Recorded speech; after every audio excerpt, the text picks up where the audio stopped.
எந்த ஒரு நோய் வந்தாலும் அந்த நோய்க்கு மருந்துன்றதெல்லாம் வேணாம். சாப்பிட்டது செரிமானம் ஆயிருச்சா, சாப்பிட்டதை செலவு பண்ணிட்டியா, அதுக்கப்புறம் சாப்பிடு அப்படின்னு சொல்லியிருக்கிறாரு. அப்போ கரெக்டாக நம்ம என்ன சாப்பிட்றோம், அது எவ்வளவு குளுக்கோஸாக கிரியேட் ஆகுது, அந்த சேவ் ஆன அந்த குளுக்கோஸை திரும்பவும் நம்ம பயன்படுத்திட்டோமா அப்படின்றத நம்ம பார்க்கணும். அதாவது நம்ம உடம்பு வந்து ஒரு பிரிட்ஜுன்னு வச்சுக்கங்களேன். எடுத்து அதுக்கு பிரிட்ஜுக்குள்ளே கொண்டு போய் உள்ளே வச்சுட்டு நமக்கு வந்து எப்போ தேவைப்படுதோ அதுலேருந்து வந்து பார்த்தீங்கன்னா வந்து எடுத்து கலர் எடுத்து சாப்பிட்றது எல்லாம் எடுத்து பயன்படுத்துவோம் பாருங்க. அது மாதிரி நம்ம உடம்பு நமக்கு வந்து பார்த்தீங்கன்னா இதை பூரா எடுத்து கொண்டு போய் உடம்புக்குள்ளே போய் சேவ் பண்ணி வச்சிருது. எப்போ நீங்கள் சாப்பிட்றத பூரா எடுத்து வச்சுக்கிறது. ஆனால் செலவு பண்ணுறது அப்படின்றது தான் செலவு பண்ணுறதே இல்லையே. அதான் திரும்ப அடுத்த லோடு உள்ளே போயிட்டே இருக்கே. அப்போ பிரிட்ஜுக்குள்ளே ஒன்லி உள்ளே வச்சுக்கிட்டே மட்டும் இருக்குன்னா எடுத்து பயன்படுத்தவே இல்லைன்னா எப்படி இருக்கும்? பயன்படுத்துறது அப்படின்றது நம்ம உடம்பு செலவு பண்ணுறது ஃபிசிக்கல் ஆக்டிவிட்டீஸ்.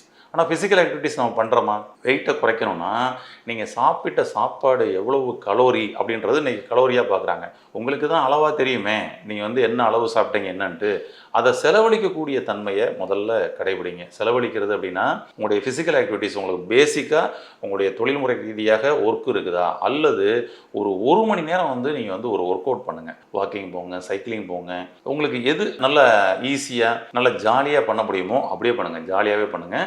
ஆமாம், அங்கேயும் போயிட்டு வாக்கிங் போகிறோன்ற பேரில் ஹெட்ஃபோனை மாட்டிக்கிட்டு நம்ம பாட்டு கேட்டுக்கிட்டே போகிறதும், பக்கத்தில் கூட ஒருத்தரை கூப்பிட்டுக்கிட்டு அரசியல் கதைகளை பேசிக்கிட்டு அங்கே போய் சுண்டல் வாங்கி சாப்பிட்டுட்டு வர்றதுமா இன்றைக்கி அதுக்காகவே வாக்கிங் போகிற மாதிரி ஒரு சூழலும் இன்றைக்கி உருவாயிருக்குது. அங்கேயும் உங்களுடைய கவனம் வேணும், உங்களுடைய ஃபோக்கஸ் வேணும். நீங்கள் நடந்து போகப்படும் பொழுது நீங்கள் வந்து உங்களுடைய ஃபிசிக்கல் ஆக்டிவிட்டீஸ் பண்ணிக்கிட்டு இருக்கிறீங்க, உங்களுடைய வெயிட்டை குறைக்கிறதுக்காக பண்ணிக்கிட்டு இருக்கிறீங்க, பாடியை ஃபிட் ஆகிறதுக்காக பண்ணிக்கிட்டு இருக்கிறீங்கன்றதில் கூட உங்களுடைய கவனம் வேணும்.